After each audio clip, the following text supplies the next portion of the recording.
Lecture du livre des Nombres, chapitre 2.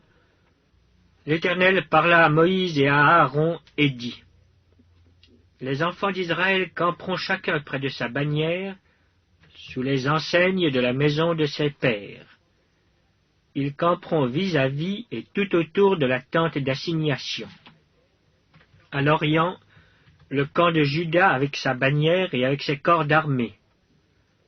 Là camperont le prince des fils de Juda, Naxon, fils d'Aminadab, et son corps d'armée composé de 74 600 hommes, d'après le dénombrement. À ses côtés camperont la tribu d'Issachar, le prince des fils d'Issachar, Netanoël, fils de Tsuar, et son corps d'armée composé de 54 400 hommes, d'après le dénombrement.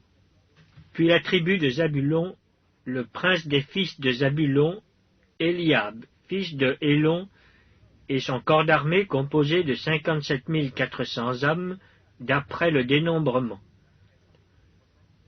Total pour le camp de Juda, d'après le dénombrement, 186 400 hommes, selon leur corps d'armée. Ils seront les premiers dans la marche.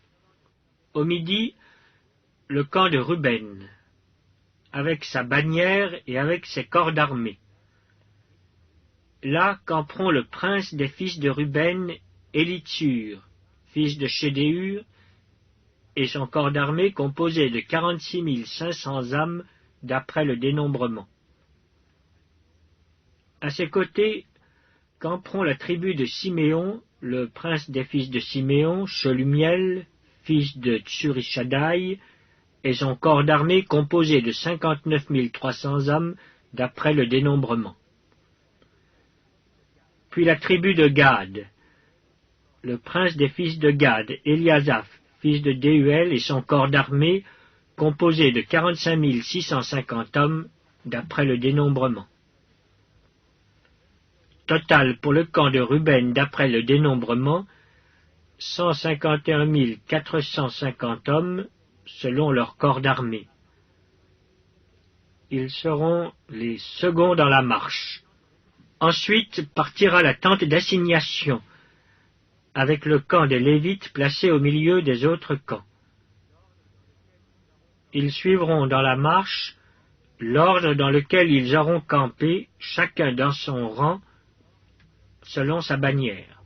À l'Occident, le camp d'Éphraïm, avec sa bannière et avec ses corps d'armée. Là camperont le prince des fils d'Éphraïm, Élishama, fils d'Amihud, et son corps d'armée composé de 40 500 hommes, d'après le dénombrement. À ses côtés camperont la tribu de Manassé, le prince des fils de Manassé, Gamliel, fils de Pédatsur, et son corps d'armée composé de 32 200 hommes, d'après le dénombrement.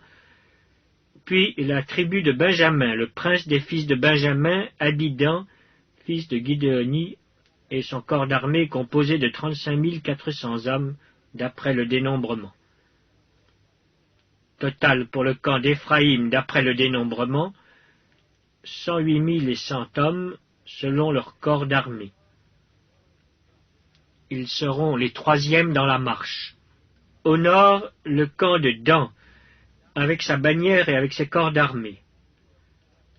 Là camperont le prince des fils de Dan, Aïezer, fils d'Amishaddaï, et son corps d'armée composé de 62 700 hommes, d'après le dénombrement.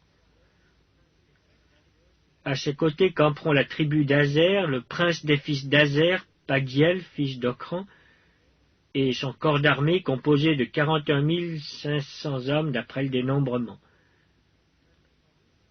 Puis la tribu de Nephtali, le prince des fils de Nephtali, Aïra, fils d'Énan, et son corps d'armée composé de 53 400 hommes, d'après le dénombrement. Total pour le camp de Dan, d'après le dénombrement, 157 600 hommes. Ils seront les derniers dans la marche, selon leur bannière. Tels sont ceux des enfants d'Israël dont on fit le dénombrement, selon les maisons de leurs pères. Tous ceux dont on fit le dénombrement et qui formèrent les camps selon leur corps d'armée furent 603 550. Les Lévites, suivant l'ordre que l'Éternel avait donné à Moïse, ne firent point partie du dénombrement au milieu des enfants d'Israël. Et les enfants d'Israël se conformèrent à tous les ordres que l'Éternel avait donnés à Moïse. C'est ainsi qu'ils campaient selon leurs bannières, et c'est ainsi qu'ils se mettaient en marche, chacun selon sa famille, selon la maison de ses pères.